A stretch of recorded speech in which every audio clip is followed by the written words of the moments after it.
I yelled at my husband for bringing a puppy home right after my 11-year-old dog passed away. Roxy, my German Shepherd, died a few weeks ago. She was 11 years old. Near the end, I was moving her from room to room, and when I woke up one morning, she had died while she was sleeping. Even though I knew she was getting old and would finally die, I was very sad when she did. I cried for days and was depressed all the time. I still worked, went to the gym, etc. But sometimes I forgot to eat or shower in the morning, and my husband would make sure to tell me. I lost weight, but when I went out with my friends or just went out in general, I still managed to look happy and full of life. They did ask me if I was okay because I had just lost my dog, but I would always smile and say something like, "I'm fine because I know she's up in dog heaven," or something similar. My husband was the only one who knew how sad I was, and he was always worried about me and tried to cheer me up with his great sense of humor, which is one of the best things about him. He even brought me a 7-week-old German Shepherd puppy from a friend whose female dog had given birth 7 weeks before. The puppy looked just like Roxy did when she was 2 months old, and he must have seen the joy on my face as I played with and cuddled the puppy. Roxy died 3 weeks ago,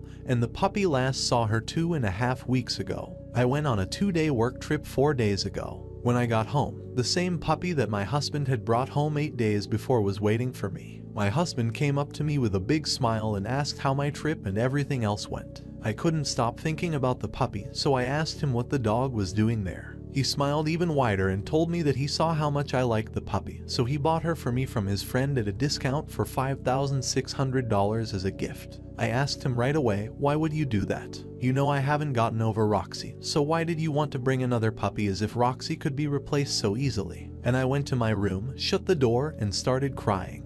The puppy followed me, but I closed the door before she could come in, so she was scratching on the door. My husband told me he was sorry, but he thought this was what I wanted. I told him to leave me alone and that he should have asked me first. I know he wanted me to be happy and that he had good intentions, but I loved Roxy like she was my own daughter. Since I was in high school, I've been with her, and she's been my rock and support through everything. She was also my guardian and kept me safe from danger, especially from guys. Even though she was a female dog, she was very scary when she attacked, and she was a great protector. I was still sad about my dog, so I wasn't ready to get close to another one. The next day, I told my husband I was sorry for my breakdown and that I was still going through the grief process. He told me he was sorry, but he is still upset with me. I wanted him to give the dog back, but I feel bad that I yelled at him and that he spent so much money on it, so I chose to keep it. So I kept the dog, but not because I felt bad about it. Someone said that the same thing happened to them, but that getting a new puppy helped them get over it.